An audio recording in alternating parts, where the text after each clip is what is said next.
So, you're 1/4 of an inch off there.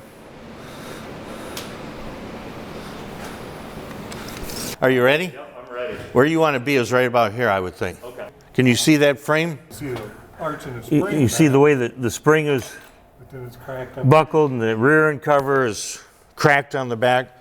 Right now we have a difference from side to side. The left side's sitting lower, approximately 1/4 of an inch than the right side.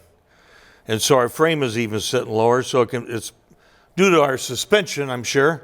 So we're going to block the frame and get the frame sitting the same from side to side, and then see what it does to our wheel wells. How many you got? So let the pressure down. Did we jack it up a little bit? Okay, so let it down. Is it tight? Sticks are tight? Now let's go do the same thing the other side.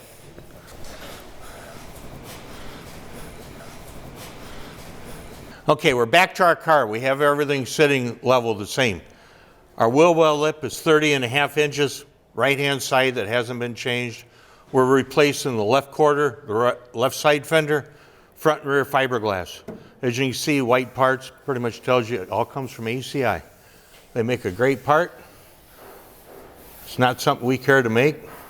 We're into the custom, but we still had to fix the old original cars. You can't turn your nose up at them. And so we have our rear bumper pre-fitted. Our quarter panel is pre-fitted. We've marked it where we want to line everything up. We have clamps. You will see there's no screws. Screws are for the sheet metal industry. If you're building a house and you're putting in a furnace and you're going to go with 10 knockers, use screws. You don't use a screw on a Corvette to put it together, at least not in our world. So we pre-fitted it. We're going to take it off and then we'll show you our next step. Epoxy, we're going to tape it off. You'll notice at the top of the seam right now, Corey's taping that off, so our excess epoxy will pull that tape and you won't have a bunch of epoxy that's not needed. On the back side of the quarter panel, we got to come in here and grind this real quick, finish grinding it, prepping it, so you can get a good mechanical bond with our epoxy. We use a slow drying, slow kick epoxy, so you got plenty of time. You don't have to worry about rushing yourself and making a mistake.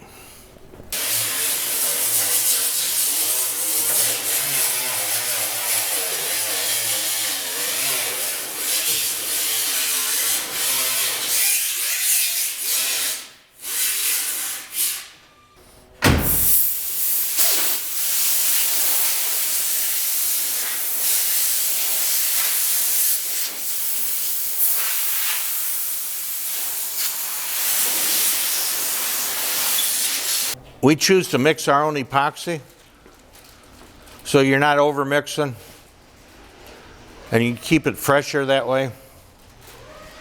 Everything's by weight. You can do it by volume, but volume is a hell of a lot harder than just having a set of scales. Our epoxy is a 2-to-1 mix. 2 of the epoxy itself and 1 of the hardener. And so he'll mix that up thoroughly. This is a slow kick epoxy, so you're not rushing yourself. Usually when you rush yourself, you make mistakes. And plus epoxy bites in better than anything that's a polyester product. Polyester products are okay for the older Corvettes, but anything newer, you definitely have to use an epoxy, 73 or newer sheet molded compound. But even on the older ones, we prefer to use epoxy just because of the pot life. And it bites in like polyester can't, because it takes longer to cure and it bites. So he has his epoxy mixed, and we're going to put it in a quart-size freezer baggie. It's like cake decorating. In case you guys ever help your wife or your girlfriend make cookies, use a baggie to decorate them, put the frosting on. I think of that every time we glue something together. We're putting it in a baggie. Now while it's in the mass, it'll kick quicker in that mass, but as soon as you get it out of that mass, it really changes the way it's going to kick. So it's in a baggie. And he's going to cut the tip of that.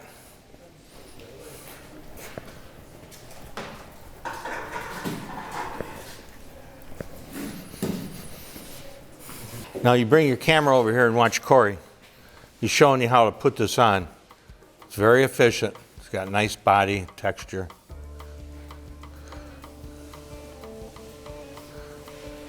It's a fast weld right there, isn't it?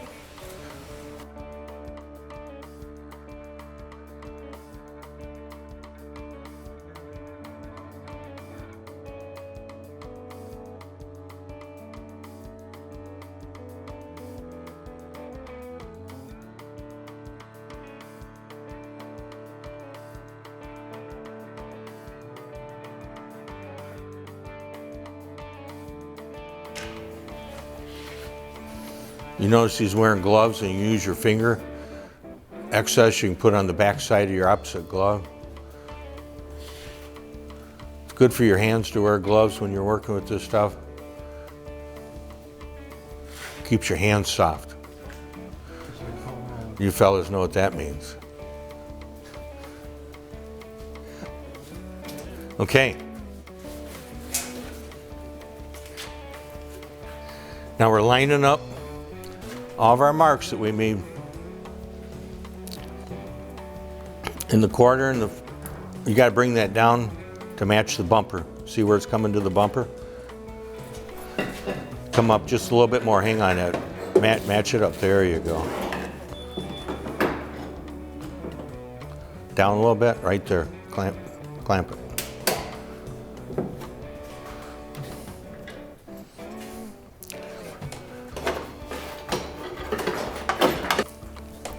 And we know we need to keep 30.5 inches at the center of the wheel well.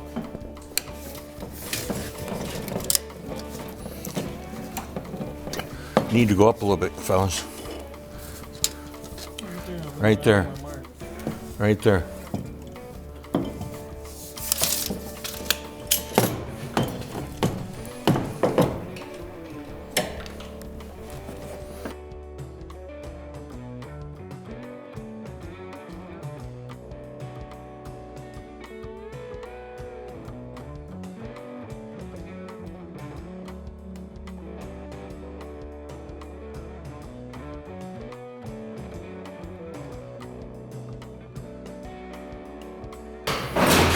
If you notice right now underneath there, Ed is working the excess epoxy out, finish it off now so you don't have to go in there and create another step.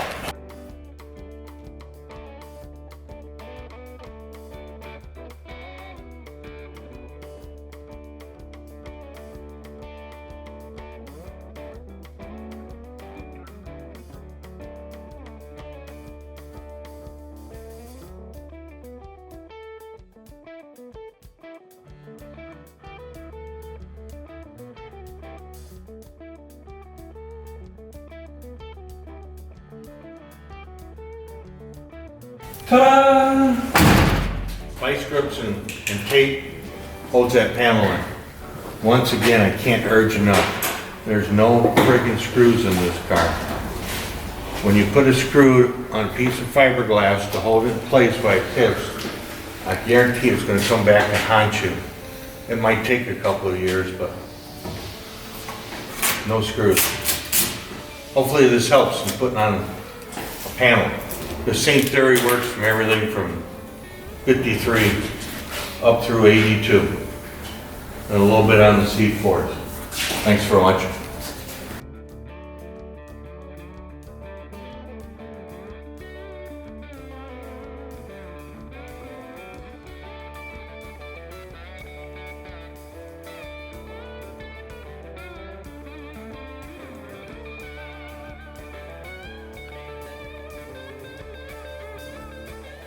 Right now, our issue with our car is it wasn't sitting level from left to right. We were off on our wheel well openings.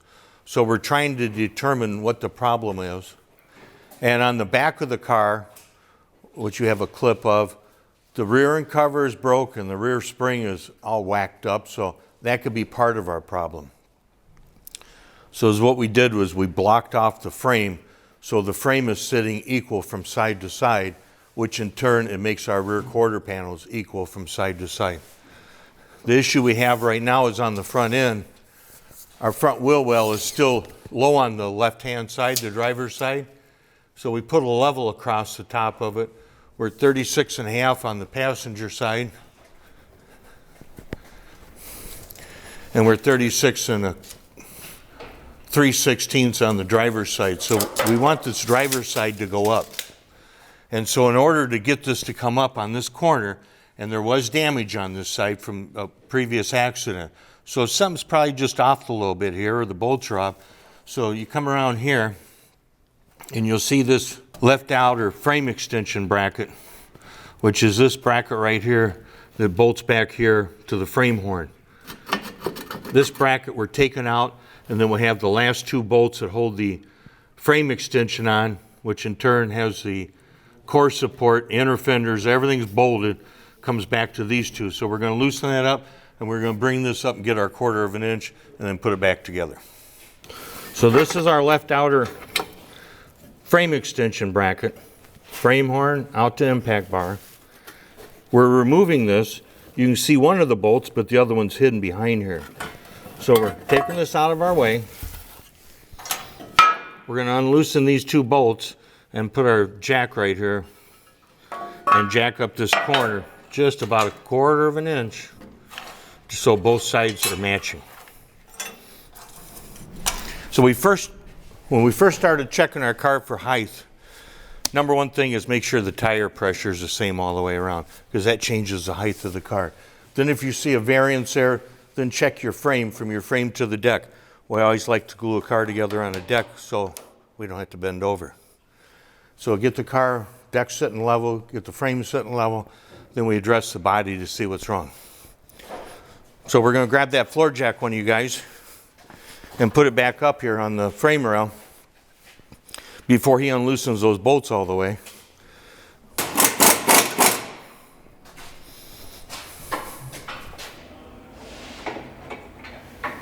Yeah, I've seen somebody do that before, put a wrench on there. And freeze all over the place. Oh. Wrench spun around into the radiator.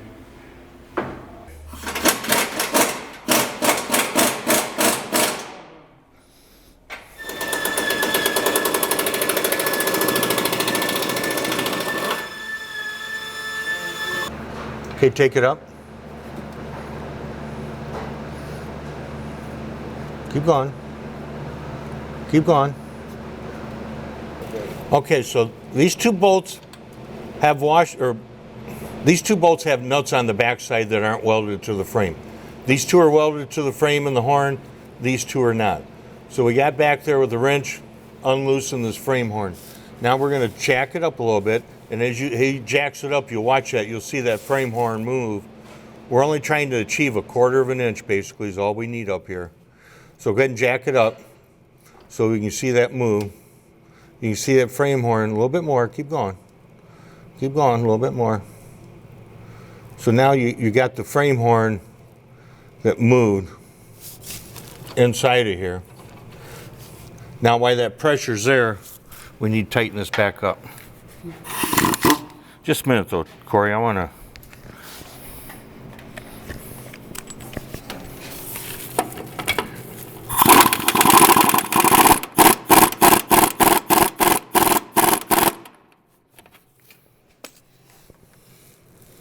Okay, you can see in there where it's moved on the bolt holes.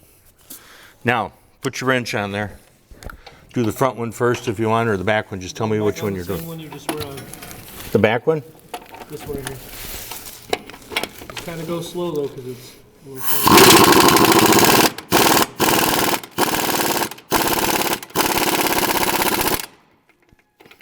What we need is 36.5 inches on this side.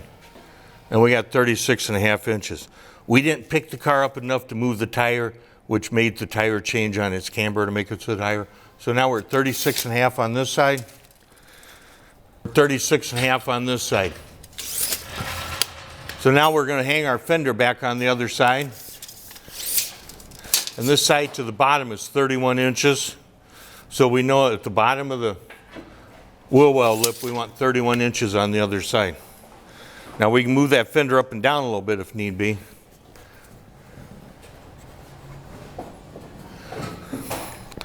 So you got to make sure, for starters, when you're hanging a panel, check the alignment, which we've already done, so we know we have the camber right. The car's not sitting crooked from that. Check your tire pressure from the deck. You know that's good. If you've had to jack the car up, let it back down and roll it so it rolls back into place. Air pressure, if you're off, then at that point, we've came in here, we measured our frame, so now we're the same. We put a little, not much, but just enough to keep the frame, because our suspension, when you look at the suspension in the rear, you can hear at this leaf spring, what this leaf spring is doing can be part of our problem. The rear end cover is cracked right there. So we know we got an issue with how this car is sitting in the suspension. Frame sitting level.